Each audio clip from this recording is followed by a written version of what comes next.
एक बार गौतम बुद्ध अपने कुछ शिष्यों के साथ एक पेड़ के नीचे आराम कर रहे थे। उस पेड़ की छांव में गौतम बुद्ध अपने सभी शिष्यों की जिज्ञासा को दूर कर रहे थे और एक एक करके सभी के प्रश्नों के उत्तर दे रहे थे। लेकिन कुछ शिष्य ऐसे भी थे जो अभी अभी कुछ समय पहले गौतम बुद्ध के पास आए थे। उनमें अभी तक इतनी समझ पैदा नहीं हुई थी जो गौतम बुद्ध के प्रवचनों को समझ सके।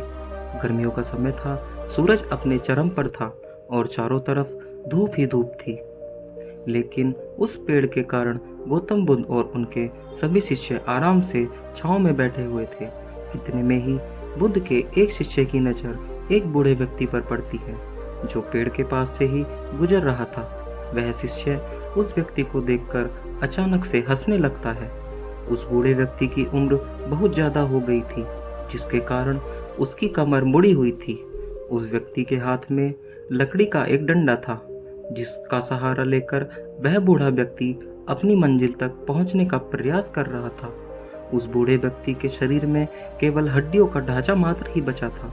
अपने शिष्यों को हंसता हुआ देख गौतम बुद्ध उसे कहते हैं कि मेरे प्रिय शिष्यों, कृपया करके उस बुजुर्ग व्यक्ति पर मत हंसो, क्योंकि उस व्यक्ति को देखकर तुम अभी हंस रहे हो वह कोई साधारण व्यक्ति नहीं है, बल्कि वह व्यक्ति इसी पल तुम्हारे जीवन को रूपांतरित करने की क्षमता रखता है। जो आज तक मैं तुम्हें नहीं सिखा पाया, वह बूढ़ा व्यक्ति तुम्हें सिखा रहा है। इसके द्वारा दी गई सीख को बेकार न करो। बुद्ध की बातें सुनकर उनका एक शिष्य गौतम बुद्ध से कहता है कि मुझे क्षमा करें गुरुदेव, लेकिन मुझे समझ नहीं आ रहा है कि जो बूढ़ा व्यक्ति खुद अपने शरीर और बीमारियों से लाचार है, वह मुझे क्या सिखा सकता है। फिर वह उस शिष्य को कहते हैं कि यह बूढ़ा व्यक्ति तुम्हें तुम्हारा भविष्य दिखा रहा है। जिस बुढ़ापे और लाचारी को देखकर तुम अभी हंस रहे हो, वह बुढ़ापा और लाचारी तुम्हारे जीवन में भी कुछ समय बाद आने वाले हैं। वह बूढ़ा व्यक्ति तुमसे कह रहा है कि अभी भी समय है। इस स्वस्थ शरीर का उपयोग अच्छे कर्म करने के लिए करो। अगर तुम्हारा यह स्वस्थ शरीर तुम्हारे हाथ से निकल गया तो फिर दोबारा वापस कभी नहीं आएगा। और अभी तुम्हारा यह शरीर सही से काम कर रहा है, जैसे कि तुम्हारे हाथ, पैर, आँख, कान, यह चीज़ें सही हैं और सही से कार्य भी कर रही हैं। क्या यह छोटी बात है और क्या तुम इसे मामूली बात समझ रहे हो? इस दुनिया में बहुत से लोग ऐसे हैं जिनका शरीर संपूर्ण नहीं है। वह शिष्य गौतम बुद्ध से कहता है, क्षमा करें गुरुदेव, परंतु मेरे मन में यह विचार नहीं आया कि उस बूढ़े व्यक्ति से कुछ सीख सकता हूँ। यह सुनकर गौतम बुद्ध ने कहा, ऐसा इसलिए हुआ क्योंकि तुमने कभी सोचा ही नहीं कि जिस स्थिति में वह बूढ़ा व्यक्ति है, एक दिन तुम्हें भी उसी स्थिति में जाना है।